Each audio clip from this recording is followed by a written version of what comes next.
Shida, unajua mgogoro ni jambo ambalo huwa halitazamiwagi. Yaani wewe kukaa ukatazamia umekaa unatazamia mgogoro, hamna. Ila sisi kwenye katiba yetu ya chama tumeweka kifungu maalum cha kudhibiti migogoro.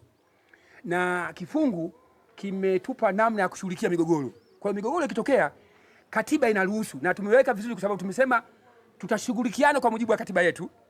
Lakini katika kushughulikiana kwa mujibu wa katiba yetu, kama itatokea mmoja wetu katika hao tunaoshirikiana hakuridhika na namna tulivyoshirikiana kwa mujibu wa katiba yetu, tumeweka loophole kwenda mahakamani.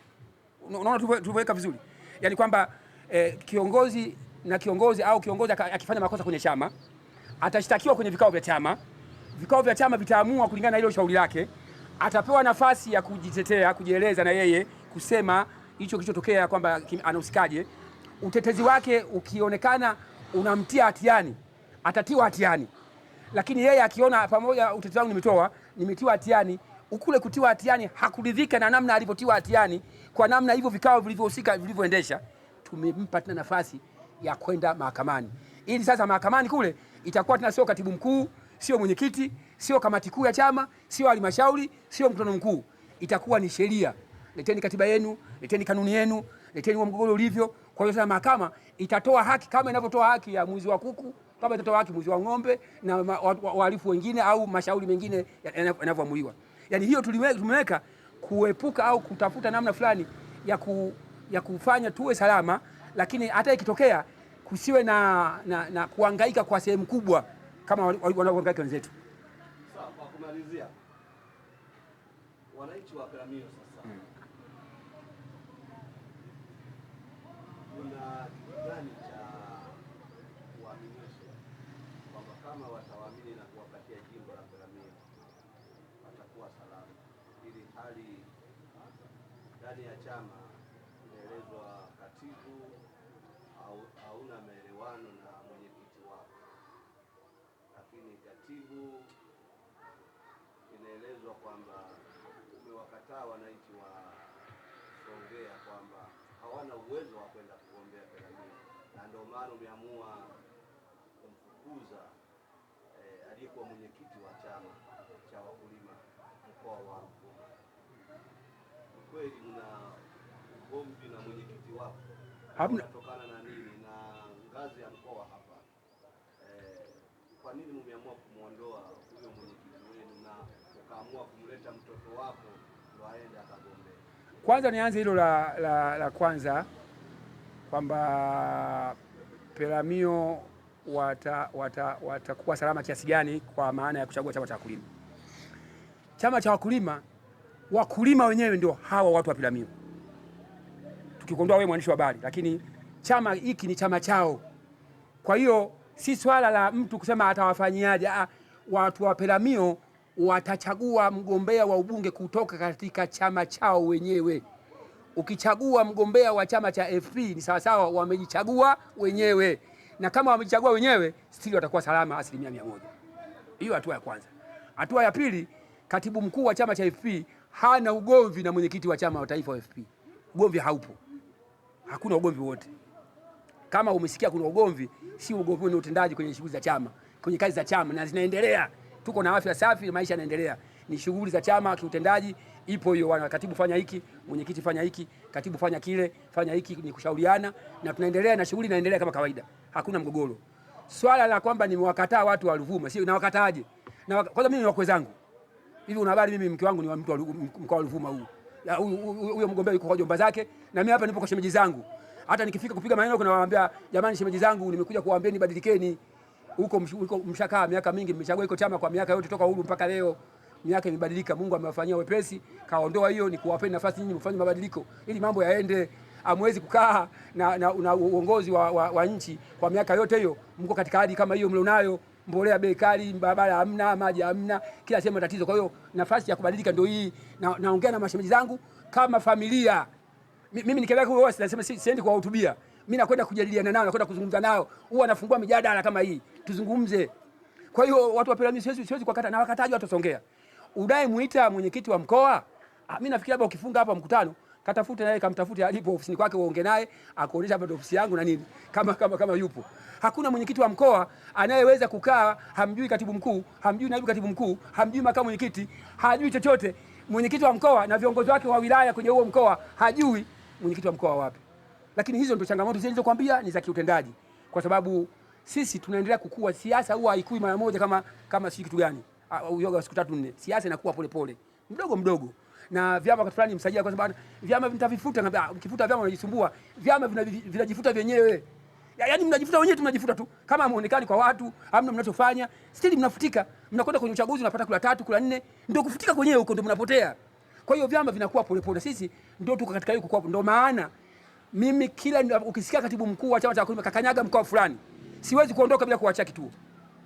Yaani nitatafuta namna yoyote, nitapunguza hela ya maandazi ya watoto na kila kitu, lakini nikiondoka na wacha kituo ili kuondoa nini? Kuondoa ile hali ya wale watu kwamba nimekuwa chini kituo cha kufanyia kazi, azidi kufanya kazi, mshindo nyinyi wenyewe.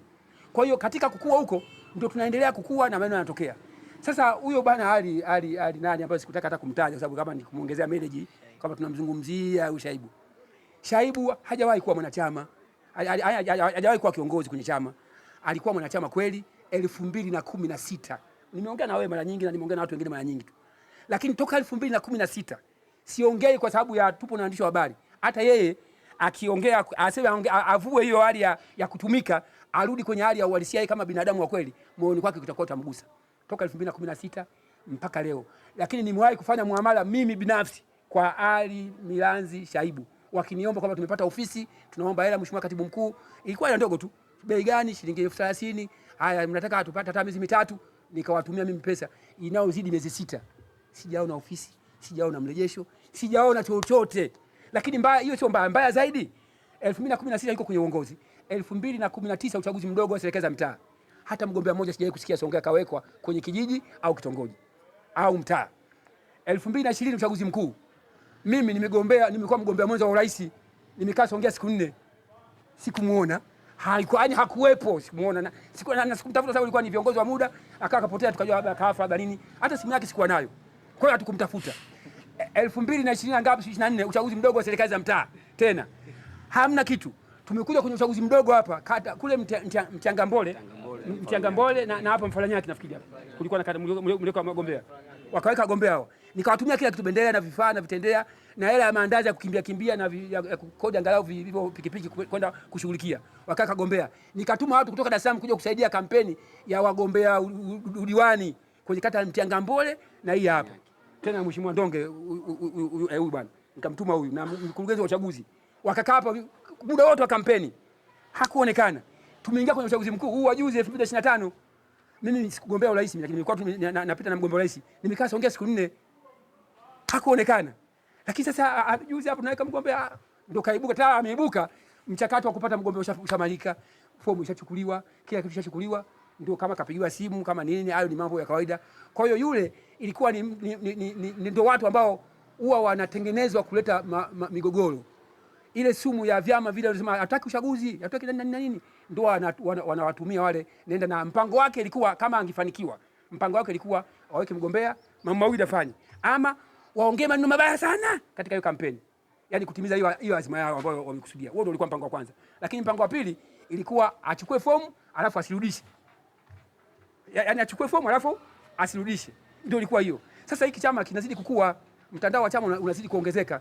Sisi tukaona yote hayo, na mbaya zaidi afadhali angekuwa na mawasiliano basi na katibu mkuu. Mheshimiwa katibu mkuu hadi kwa sababu sisi katiba yetu ya chama, mgombea wa ubunge hahusiki mwenyekiti wa mkoa wala hahusiki katibu mkuu wa chama.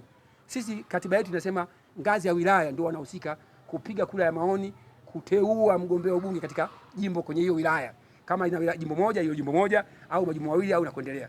Kwa hiyo mimi huwa nasubiri taarifa kutoka kwenye wilaya tu kwamba kuna uchaguzi fulani, huo uchaguzi kwa bana katibu mkuu, tumepata mgombea fulani 1 2 3 5.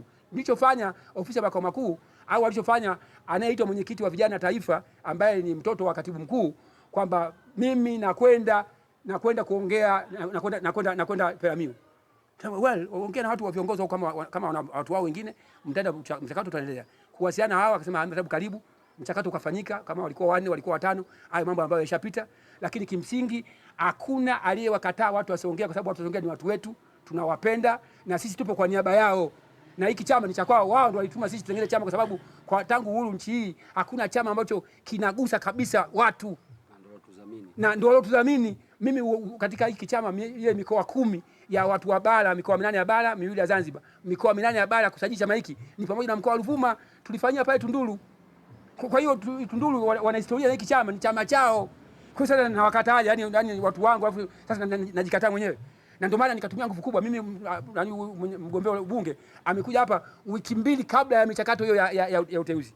Yuko hapa sasa karibu miezi mingapi yuko hapa. Na anagagaa huko kijiji kwa kijiji huko anakwenda. Kwa hiyo kama kulikuwa na hiyo ya kukataa, sidhani nani kaita ile jambo la kukataa. Na wakataji wakati nawapenda mimi na huko kijijini moja kwa moja. Umeahirisha mpango wako wa kumweka ndani, maana wakati naongea na wewe kwenye simu ukasema ukifika mkoa wa Ruvuma lazima awekwe ndani kutokana na kile anachokifanya. Hiyo sasa naibu katibu mkuu, sisi katiba yetu tunasema viongozi wa mikoa, katibu wa mikoa wote nchi nzima watakuwa chini ya naibu katibu mkuu wa chama Tanzania Bara, na kwa upande wa mikoa wa Zanzibar watakuwa chini ya naibu katibu mkuu wa Zanzibar. Kwa hiyo taarifa ishaenda kwenye dawati la naibu katibu mkuu wa Tanzania Bara. Kwa hiyo atashuhudia, kwa sababu kwenye dawati lake sasa yeye orodha, katika orodha yake hiyo Ruvuma au hiyo jina la Ruvuma haipo. Kwa hiyo sasa hatuwezi kumshughulikia mtu ambaye hayupo. Sijui unaelewa vizuri kwamba kwenye orodha ya viongozi wa mikoa wa chama cha FP Tanzania Bara hakuna jina linaloonyesha kwamba huyu ni katibu au huyu mwenyekiti kwa mkoa wa Ruvuma, kwa sababu Ruvuma hatuna mwenyekiti wa mkoa, hatuna katibu wa mkoa. Kwa hiyo kumshughulikia kumweka ndani tumeshindwa, kwa sababu kwenye orodha yetu haipo. Sasa hii kwamba anakitamkia chama vibaya na nini, atumwona tuseme, sababu ndio siasa yenyewe. Ametutaja sana, tumeonekana umeweka kwenye mitandao kwa watu wameona, wengi nimeona yako imetembea, views karibu 100,000 na kitu. Kwa hiyo tunataka tusaidia kufanya siasa tu, tumemsamehe kwa sababu sisi ni mwenzetu, ni jamii yetu tu kwa kawaida. Kwa sababu tunamshughulikiaje mtu ambaye kwenye database hayupo? Itakuwa ni kupoteza muda. Sisi tunataka hizo nguvu za kumshughulikia mtu basi iwe ni kufungua matawi, kufungua ofisi, kutafuta watu ili tuendelee kukua. Asante sana.